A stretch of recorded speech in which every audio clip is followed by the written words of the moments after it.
Look and read. Sky Hunter 2 by Leonard Kingston and Mary Hoffman. Chapter 1. Strangers on the Canal. It was a strange sight for a country road. A big bus, like the kind you see in London, only this one wasn't red. It had brightly coloured paintings of birds all over it. It travelled along the hilly road, through the woods, as if it had spent its whole life driving through the English countryside. Suddenly, the bus stopped, although there was no bus stop to be seen. The driver climbed out. She was a fair-haired young woman. 2 young men jumped down after her. One of them had a pair of binoculars. The woman pointed excitedly at the sky, and they all looked up. High above them swooped a bird of prey. They watched it until it was out of sight. Then they looked at one another and smiled. They were such old friends that they didn't need to put what they were thinking into words. They were all remembering the first time they had seen a bird like that, when they were still children. It began one summer holiday, when Jackie Blake had been staying with her cousin Sharon. Sharon was much older than Jackie, and she lived in Manchester. But every summer, she came down to London in Rosie, her narrow boat, to sell her work in a craft shop near the Regent's Canal. She painted beautiful patterns and designs on water cans, just like the ones that were used on canals in the old days. People used to buy Sharon's water cans to put flowers in. One summer, Jackie went to stay with Sharon on the narrow boat, and her friends, Trevor and Butch, came with her. It was a holiday that none of them would forget. What happened then changed their lives forever. That was why, years later, they were driving the bird bus along a country road. Of course, they didn't know that when one day they decided to go fishing on the canal towpath. It was a warm day, and the fish weren't biting. Suddenly, Jackie saw a strange bird. It was flying very high above the canal. Butch thought it was a duck. He was always sure he was right. Well, ducks fly above water, don't they? He said. But Jackie didn't agree. No, she said. It says kick, kick, kick, not quack, quack. It's Concord, said Trevor, and laughed at Butch. But the bird was so beautiful, they stopped squabbling and just watched it fly. Great aerodynamic shape, said Butch. He liked long words. Suddenly, they saw a man and a woman running down the towpath. They were looking up at the bird too, and the man tripped over Trevor's fishing line and got tangled up in it. "Watch it!" shouted Trevor, but the man was carrying a big basket in one hand and a piece of raw meat in the other. He couldn't free himself. The woman who was with him was dressed all in black and looked very bad-tempered. She was furious with Trevor. "You shouldn't be allowed on the towpath! Go away!" she snapped in a strong Scottish accent. So Trevor tugged at his line to free it, and the man fell backwards into the canal. Then they were both furious, but mainly with each other. While they were arguing, the beautiful bird had disappeared. The strangers went away, still quarrelling. "What a pair of creeps," said Trevor. "I hope we don't meet them again," said Jackie. "Definitely," agreed Butch. Later on, they heard a scream from across the water. Through the cemetery railings, they could see the same two people again. The man was holding his hand and jumping up and down as if he had hurt it. The children ran over the canal bridge and squeezed through a gap in the railings. They crept up through the gravestones and hid behind one of them. The woman in black was tying something round the man's finger. The big basket was beside them. "It's your own fault," said the woman. "My fault?" said the man. "I gave that bird my steak dinner and it started eating me instead. How is it my fault?" "You let it escape," snapped the woman.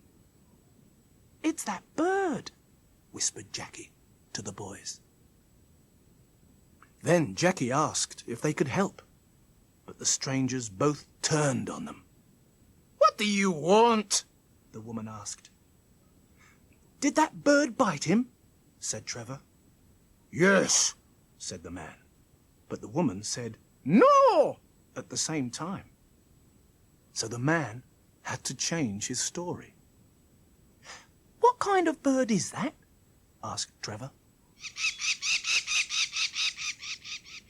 The children all tried to look in the basket, but the woman slammed the top down and pushed them away. All they had seen was a big hooked beak and greyish-brown feathers. "It's a parakeet!" shouted the woman. "Go away! And don't go telling people about this." "Why not?" asked Butch. "If it's your parakeet." The woman lost her cool completely. "Badger!" she screamed. "Get rid of them!" The man called Badger ran towards the children and tried to chase them out of the cemetery. But he was overweight and out of condition. The children just laughed at him. That made him as mad as the woman. "Just you wait until I catch you!" he shouted. He was too fat to get through the gap in the railings and got stuck. But he kept on shouting and threatening what he'd do if he ever saw the children again. They just ran away laughing. They didn't think then that they would ever see Badger or the woman in black again.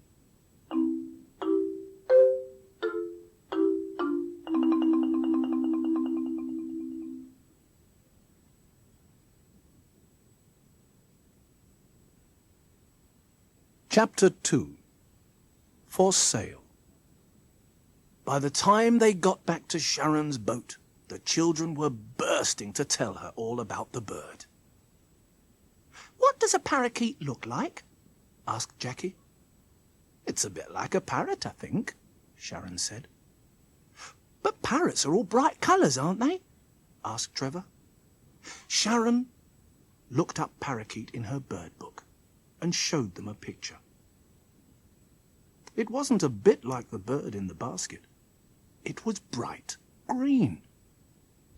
"But its beak was hooked like the parakeet's," said Butch, "so it could be a rare, dark brown sort of parakeet."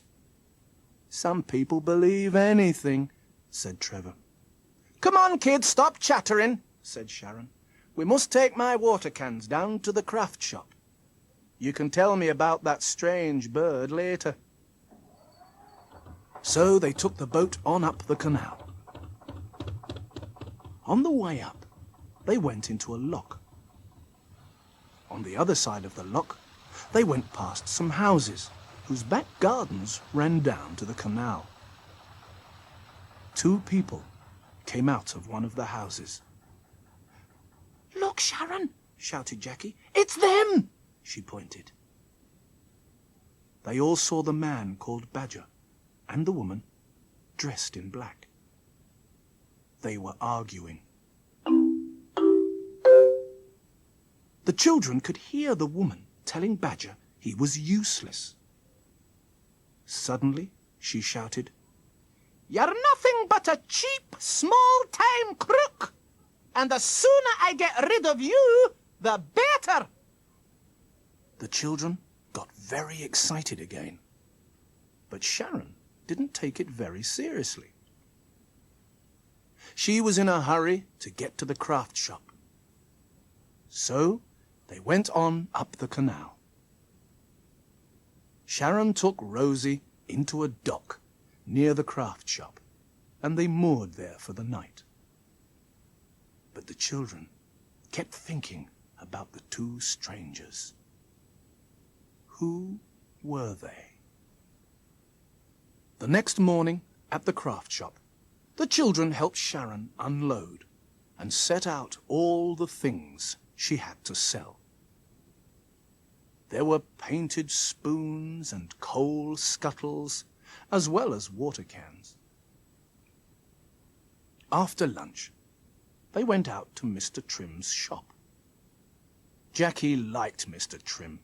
He had a shop full of old furniture and clocks and old books and toys. You could get really cheap things there.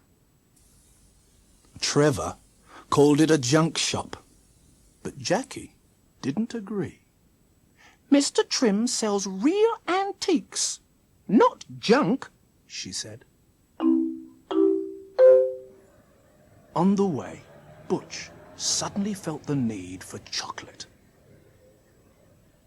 While he went into the paper shop, Jackie and Trevor looked at the cards in the shop window.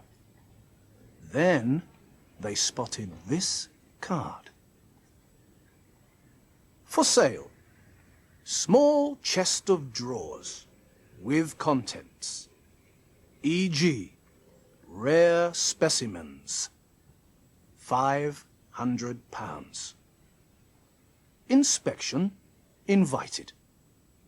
Charles J. Trim, Antiques Limited, 26 Cheap Street."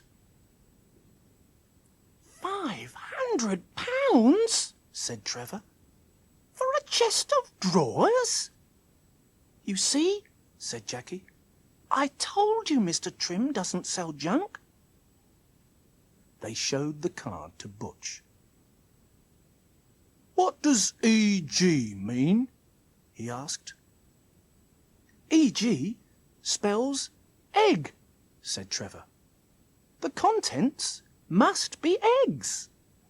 Suddenly, they heard a voice behind them. "Eggs? Did you say eggs?" There was a young man right behind them. He looked very fierce. "What kind of eggs?" he asked. He seemed to suspect them of something. "I was only joking," said Trevor. He pointed to the card. The man stared at it. "What's this? Do you kids know anything about this card? Do you know this Mr. Trim?" Now it was the children's turn to say yes and no at the same time. But when Butch said, "Definitely not," the man went quickly into the shop. "Come on," said Trevor. "Let's go." But as they walked away towards Mr. Trim's, they saw the young man coming out of the paper shop. he was coming in their direction. They started to run.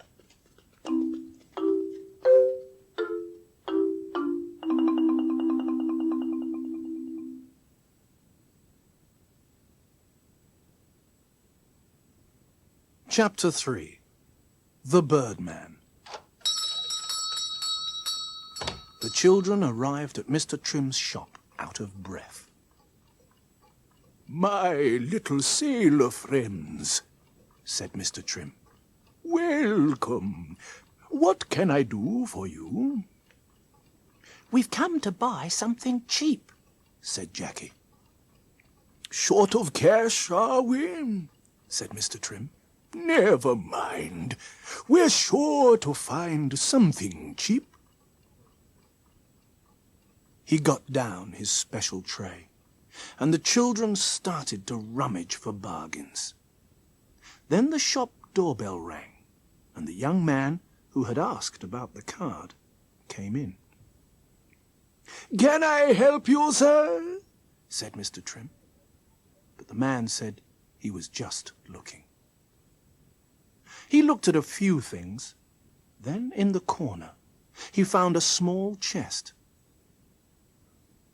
He tried to open the drawers, but they were stuck.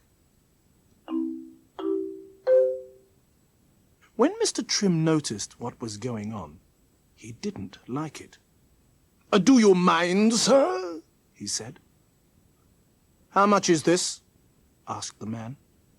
"That chest is already sold," said Mr. Trim. But the man wouldn't give up. "I saw a card in the newspaper shop about a chest for sale," he said. "Is it this one?" Mr. Trim was getting very upset. "Perhaps it is, but I have others. May I show you?" "No," said the man. "I wish to see the contents of this one." Mr. Trim turned back to the children. He was pretending not to notice the young man. But he came over to Mr. Trim and pulled a picture out of his pocket. "Have the contents got anything to do with this?" As soon as she saw the picture, Jackie said, "That's our bird!" "Your bird? What do you mean?" said the young man. He was as excited as they were. But Mr. Trim bundled him out of the shop. "You leave these children alone. They are friends of mine. Out of my shop, or there will be trouble."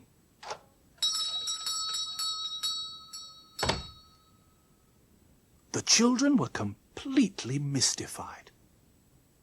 "Tell me everything you know about this bird," said Mr. Trim.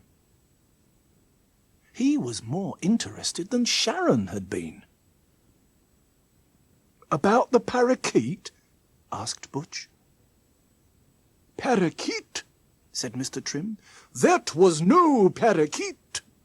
That was a picture of a peregrine falcon. Now, tell me everything." They told him all they could remember about the bird and the strangers. Mr. Trim looked very worried. "That poor, beautiful bird has been stolen," he said. "Perhaps from a nest in Scotland. The thieves must have brought it down to London to sell it. Wild peregrine falcons are very rare. People will pay a lot of money for such a rare bird, or its eggs." He told them there was a law against stealing falcons and their eggs. Then he said that he thought the young man with binoculars was probably a bird thief too. "It was lucky I was here to deal with him," said Mr. Trim, "because I am an elf." The children couldn't believe their ears. They looked hard at Mr. Trim's. "Are you joking?" said Jackie. "ELF stands for English Lovers of the Falcon," said Mr. Trim. "We have sworn to save and protect wild falcons. So, I want you to show me which house those strangers came out of. They're probably crooks as well." They started to go out of the shop door. Then they saw the young man was still watching the shop. "Quick," said Mr. Trim. "Let's dash through the back door. We mustn't let that birdman follow us. We mustn't let him meet the other crooks."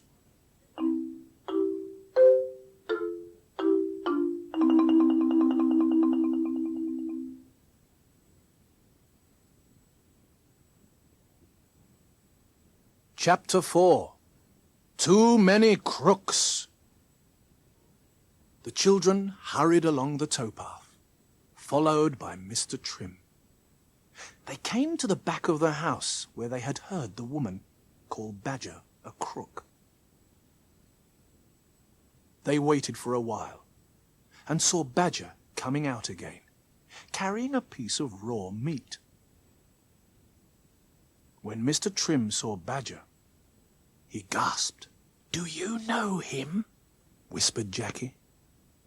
"No, my dear," he said, but he looked very strange. Badger went to a garden shed and opened the door a little way. He quickly threw the meat inside and went back to the house. The back fence was broken, and Mr. Trim and the children got into the garden easily. Mr. Trim opened the door of the shed, and they all looked in.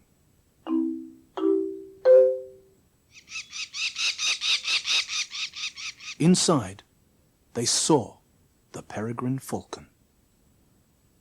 It was holding the meat in its strong talons. It looked up at them fiercely, then went back to tugging at the meat with its hooked beak. It was tied to a post. "Isn't it beautiful?" said Mr. Trim. "Yes, but no wild bird should be tied up like that. Poor thing," said Jackie. "Shall we tell the police?" asked Trevor. "Wait," said Mr. Trim. "We must make quite sure that these people really are crooks. I'm going to go into the house to talk to them about the peregrine." The children thought it was too dangerous for the old man to go on his own, but he made them wait outside. "If I'm not back in 5 minutes," he said, "then you can go for the police." Butch looked at his watch.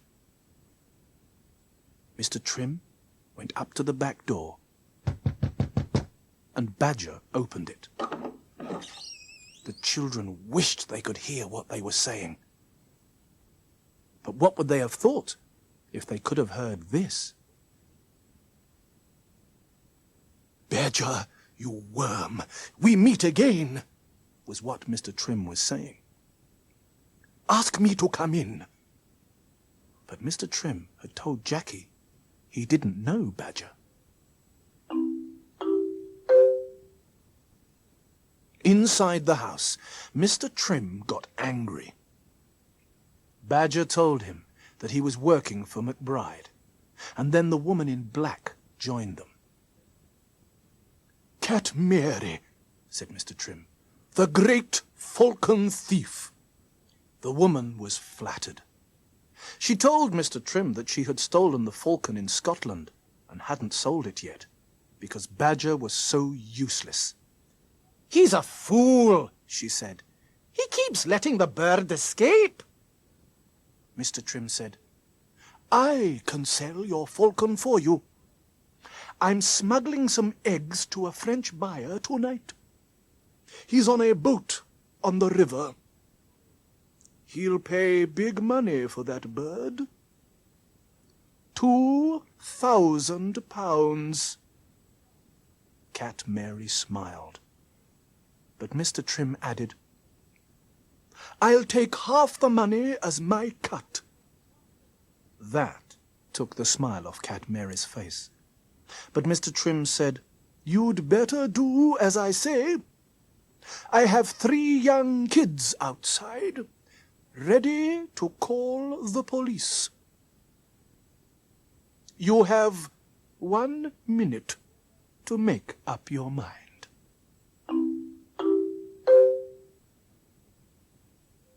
They could see the children through the window, and they recognized them.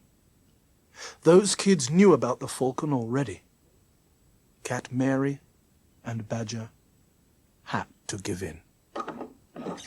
The children could not believe it when the back door opened and they saw Mr. Trim smiling. Badger and the woman in black were smiling too. They all seemed to be friends. What could it mean? While they were still trying to work it out, Mr. Trim looked startled and closed the door again. The children turned to see what had upset him. And there, on the towpath behind them, was the Birdman again. He was watching the house through his binoculars.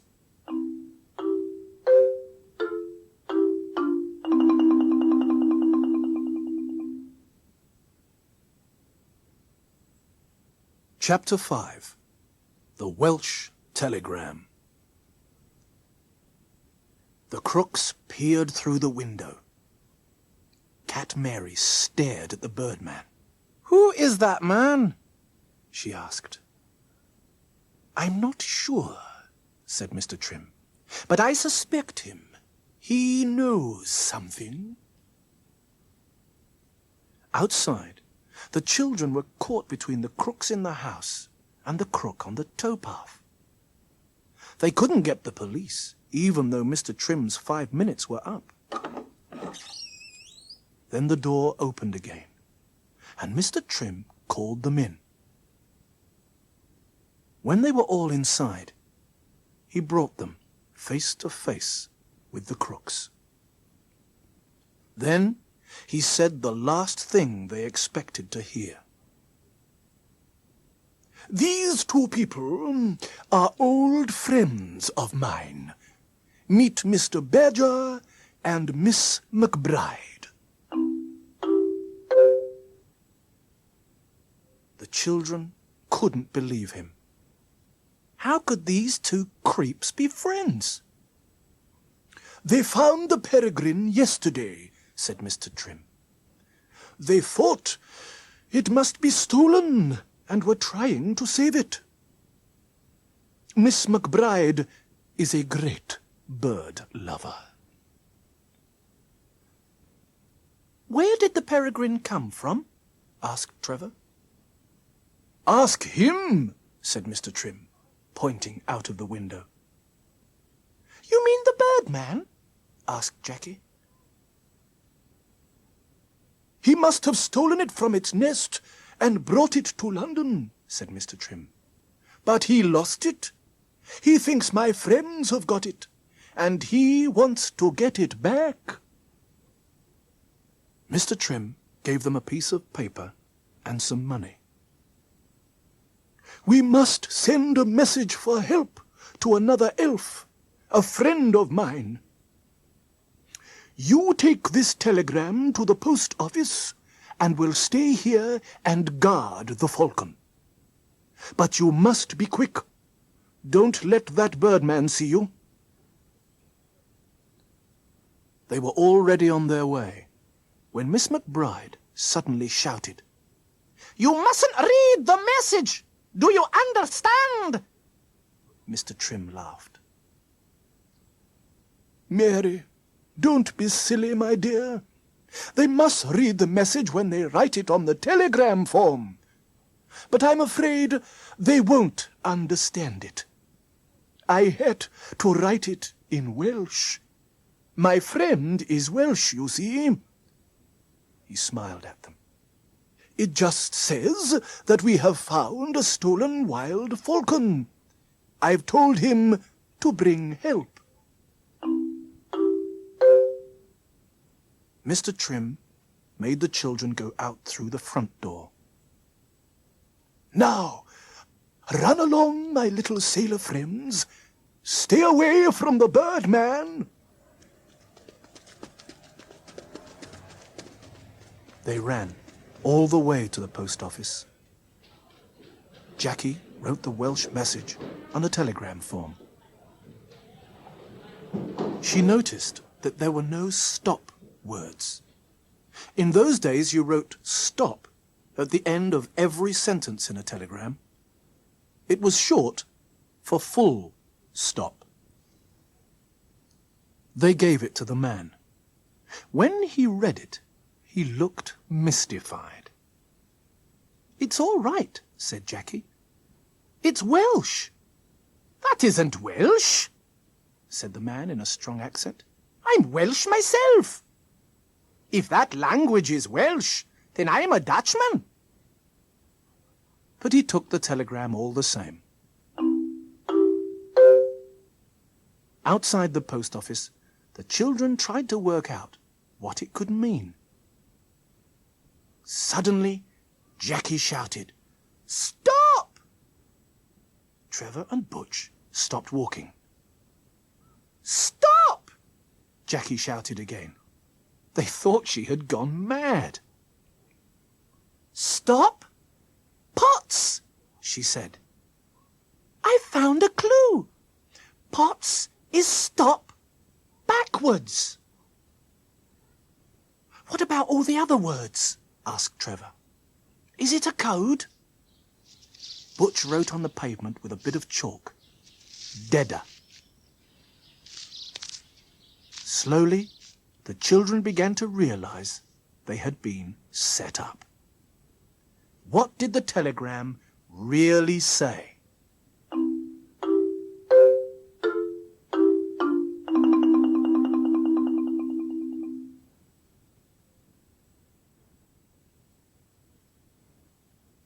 Chapter 6.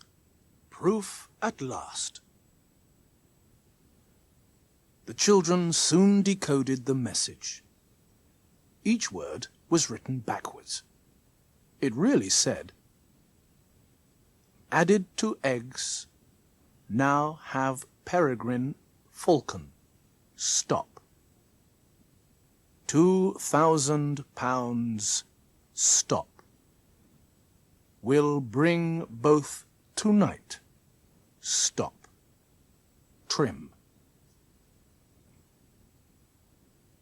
Back at the boat, they finished writing it down. Then they looked at one another. Was Mr. Trim in it with the other crooks? Or had they made him write the message? Just then, Sharon brought them a newspaper and showed them a story about a stolen falcon. "Is this picture anything like the bird you saw?" she asked. They read the story eagerly. Falcon thief strikes again. "That must be Miss McBride," said Jackie. "Mr. Trim called her Mary, and she's dressed all in black. It must be her." "That's it," said Trevor. "We must tell the police." Butch agreed. "That telegram said tonight. We haven't got much time." Jackie thought they should go to Mr. Trim's shop before they went to the police. He had said he would meet them there later. The others didn't like it, but they agreed to give Mr. Trim one more chance. Anyway, they might find some clues at the shop. When they arrived at Mr. Trim's shop, the door wasn't locked. They went in and called out for Mr. Trim, but everywhere was silent and empty. It was really spooky. They crept up the stairs, feeling nervous. They had never been upstairs before. Butch pushed open a door, and they found themselves in a room they just couldn't believe. It was like a museum, full of stuffed birds. Some of them were falcons. There were drawers full of birds' eggs. "What a collection," said Butch. "What do you think of your friend Trim now?" Trevor asked Jackie. "Just a friendly old man, is he?" Jackie still didn't want to face the truth. "Perhaps he collected these long ago, before the falcon was protected by law," she said. "There's one way of making sure," said Butch. He led the others back downstairs to the shop and went over to the chest of drawers. It was the one the Birdman had asked about. The drawers had been screwed down, but Butch had a penknife. As soon as they got the top drawer open, they knew there was no more doubt about Mr. Trim. There were 10 falcon's eggs inside. "Proof at last! Just what we need!" said Butch. "So, Mr. Trim really is a crook," said Trevor. "Yes, indeed," said a voice from behind them. It was Mr. Trim. "Very clever. So now you know."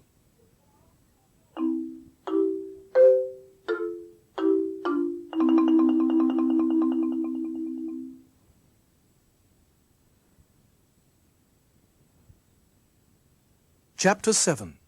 A Friend in Need. The children turned round and saw the falcon gang. Cat Mary, Badger, and the man they thought was their friend. "Let's get them!" snarled Mary. "Run for it!" screamed Jackie, pushing the chest of drawers towards them. "Careful! My eggs!" cried Mr. Trim. While the crooks were entangled in the furniture, the children ran out of the back of the shop and climbed over the wall. They ran down to the canal lock. Badger was just behind them. A man was opening the lock gates to let his boat through. The children ran across while he was still opening them.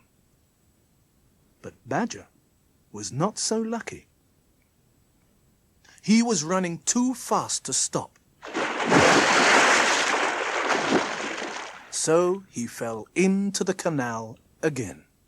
But Trim and Cat Mary were crossing over the closed gates at the other end of the lock. The children had to keep running. They raced across the double bridge and stopped to get their breath. But Trim and Cat Mary had come down the other side of the bridge and were right on top of them. The children doubled back and ran straight into a dripping, wet Badger. "Gotcha!" he said as he grabbed Jackie. The boys tried to get her away, but she shouted, "Don't worry about me! Run for help!" Trevor and Butch ran off round the corner with Trim and Cat Mary after them again. Suddenly, a van door opened and a voice said, "Quick! Jump in!" It was probably the stupidest thing they ever did. But Trevor and Butch got in the van. Then they saw that the driver was the Birdman. They tried to get out again, but the Birdman grabbed them. "Get down," he whispered. "Keep still." And something in his voice made them feel he could be trusted after all. They let the Birdman hide them, while they heard Cat Mary and Trim talking about them outside. Mary was right by the door, only a few inches away from them. When the crooks had gone, the Birdman let the boys sit up. "Who are you?" asked Butch. He showed them an official identity card.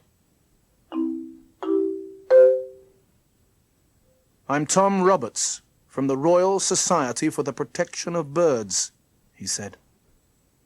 "I'm a sort of detective. I've been chasing Cat Mary for weeks." "So you didn't steal the falcon?" said Trevor. "We thought you were a thief. We called you the Birdman." "Well, I am a birdman," said Tom, "but I don't steal birds. I protect them. That's why I'm in the RSPB. Now, I think it's about time you told me who you are."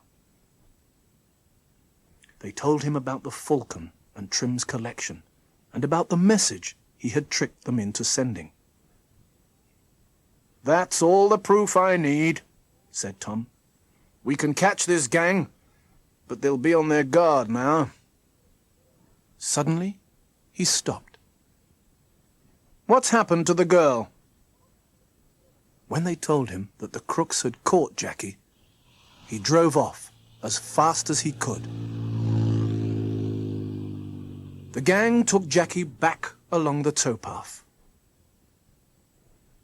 "We'll go to meet my French buyer on the river, before those boys bring the police," said Mr. Trim. "And then we'd better all go to France on his boat." "What about the girl?" asked Badger. "Are we taking her to France too?" Mr. Trim looked worried. "Perhaps we'd better let her go," he said. "You're getting soft, Trim," said Cat Mary. "She'll be useful as a hostage." When they reached the shop, the door was open. Mr. Trim started collecting the falcon's eggs. The basket was open on the floor. "Badger!" screamed Cat Mary. "Where's the falcon?" It had escaped. Badger must have dropped the basket when he ran after the children. "You've just lost £2,000, you clumsy oof!" shouted Mr. Trim. "What are we going to do? There's no time to find the falcon now, not with the police after us. And if we don't bring my French buyer a falcon, I doubt if he'll help us escape." Cat Mary thought fast. "Right," she said. "There's just one place in London where we can find another one." "Another peregrine?" said Trim. "Impossible!" "Come on, let's get out of here," said Cat Mary. "We must hide somewhere until it's dark. Trim, your French buyer will have a peregrine falcon by midnight. Now, this is the plan."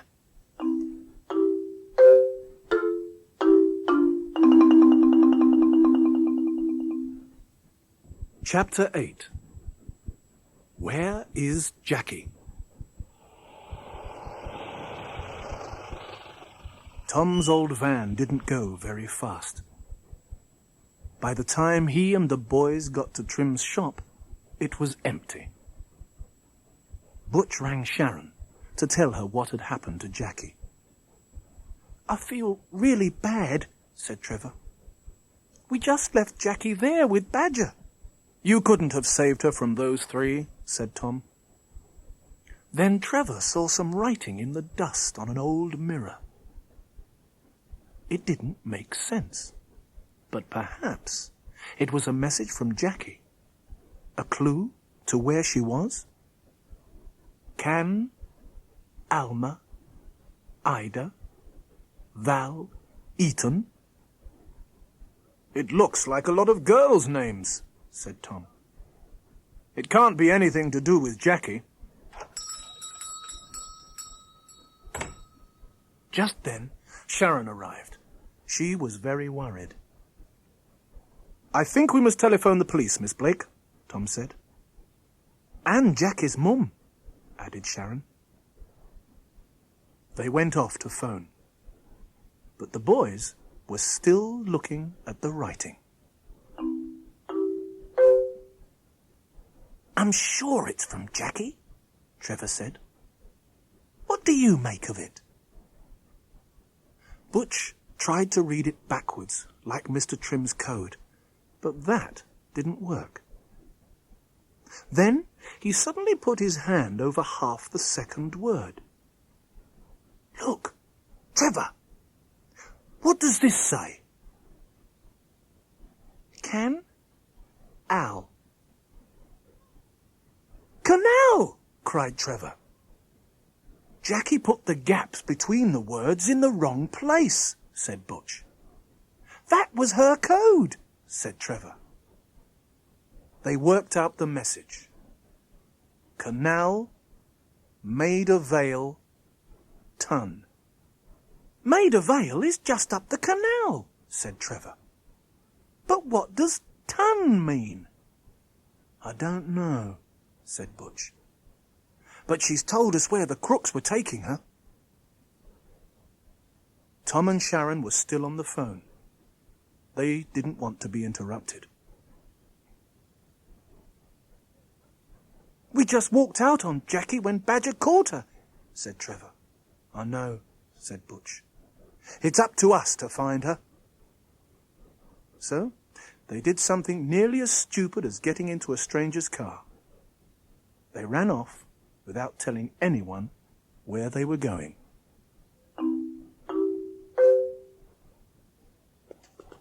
They ran all the way to Maida Vale. There were lots of boats tied up along the towpath, and it was getting dark. "Perhaps Ton is the name of a boat," said Butch. They looked at all the names, but none of them had Ton in it. They had just looked at the last boat when Trevor suddenly shouted, "Hey! Ton! Ton, look!" He was pointing at a tunnel just along the canal. "Jackie must have started to write tunnel, but she didn't have time to finish it," cried Trevor. They crept into the tunnel. They could see a boat at the other end. And as they got nearer to the end, they could see Mr. Trim. He was sitting outside a shed. The boys tried to get him to look round, but he didn't hear them. At last, he spotted Trevor and ran towards him. But Butch jumped out of hiding. There was quite a fight. The old man was much stronger than the boys had expected, but he wasn't as quick as them, and they got the better of him in the end. Butch sat on his chest while Trevor ran to open the shed. Jackie rolled out. She had been tied up and gagged.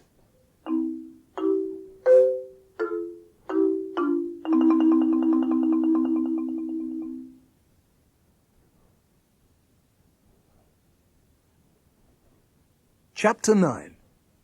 Trim's Trick. Jackie and the boys had a lot to tell one another. She was amazed that the Birdman had been on their side all along. She told them what the crooks were planning, But she didn't know where Cat Mary and Badger were going to find another peregrine. Mr. Trim wouldn't tell them. Jackie was very angry with Mr. Trim. "You should be ashamed of yourself," she said. "You only pretend to love falcons. You're helping those crooks to sell a stolen one. You don't really want to protect wild birds. You're just selfish and greedy. All you want is the money." Mr. Trim couldn't face her. He looked away. But Jackie hadn't finished with him. "You don't really care if one day there aren't any falcons left," she cried. "I hope they put you in prison," said Trevor. "Like you're putting that poor falcon in prison," said Butch. Mr. Trim couldn't answer. They had made him feel so ashamed, especially Jackie. Suddenly, he seemed to make up his mind. "I'll help you," he said. "I'll tell you everything. Cat Mary and Badger are going to steal another peregrine falcon from the zoo. They're going to climb in from the canal as soon as it's dark." "But it's almost dark now," cried Butch.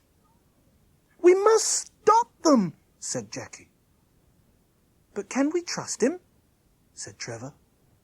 "It may be a trap." "I trust him," said Jackie. "All right then," said Butch. "But I don't like it." Outside the zoo, it was getting very dark. Cat Mary had put a rope ladder over the wall.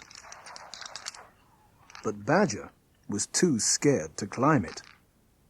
"Come on, you big baby, quickly," she snarled. Badger went up a little way, with his eyes closed. Then he slipped and fell on Cat Mary and rolled into the canal.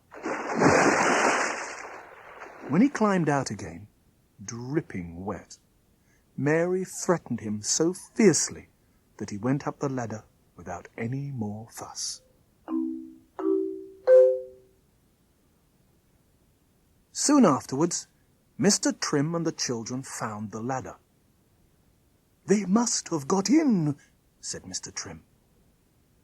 "We can follow them," said Jackie. "Then we can tell the night guards." "How can we follow them?" asked Butch. "We don't know where the falcons are."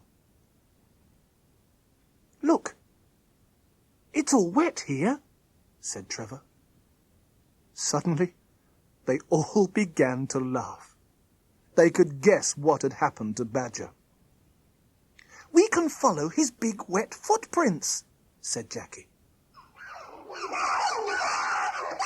Badger and Cat Mary were lost. Badger thought it was too spooky in the zoo at night. He was dripping wet and scared of the bears and tigers. They started to go back the way they had come. Mr. Trim and the children had climbed over the wall. They followed Badger's wet footprint trail. "Remember," said Mr. Trim, "when we've found them, we must get help. Cat Mary is very dangerous." And that was when they came face to face with her. Cat Mary whipped out a knife. "What's the big idea?" she said, and she looked much more dangerous than any tiger. She pointed at the children with her knife. "What are these kids doing here?" Mr. Trim smiled at her. "Don't worry, my dear. I tricked them into coming here.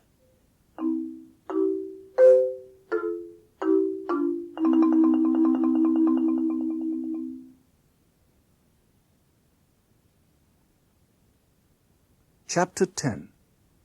Back to the Wild. Mr. Trim started to walk towards Cat Mary, still smiling. "Mr. Trim!" shouted Jackie. "What are you doing? We trusted you!" "But I've tricked you, haven't I?" he said, still walking towards Cat Mary. "You have to be very clever to catch an old fox like me." Suddenly, he tried to grab Cat Mary's arm, but she was too quick for him. She slashed at him with the knife, and he cried out in pain. "You can't trick me!" she screamed. "I'm sorry, Jackie," said Mr. Trim. "I did try." "Right, Badger! Grab them!" snarled Cat Mary. A man stepped out of the dark behind her and grabbed her instead. It was Tom. He got the knife away from her as policemen came running. One of them chased Badger. Sharon was there too. It was all over for the Falcon gang. Mr. Trim was taken to hospital. Tom said that he and Sharon had worked out Jackie's mirror message and gone to the police. Later, they heard that some children had broken into the zoo. "We soon worked out where you must be," said Tom. "It's lucky we got here in time." A policeman told them he was getting a message on his radio. "Something about a falcon," he said, "flying round Trafalgar Square." "That must be our falcon!" cried Jackie. "I'd better get down there quickly," said Tom, "before it eats all the pigeons." Some days later, the children were fishing from the narrow boat when they saw Tom. He had come to tell them that Mr. Trim's arm was much better. "I don't know what you kids did to him, but he's a changed man. He even wants to join the RSPB. And because he tried to help you, he might not go to prison for so long." Then Tom told them that they had been made members of the Young Ornithologists' Club.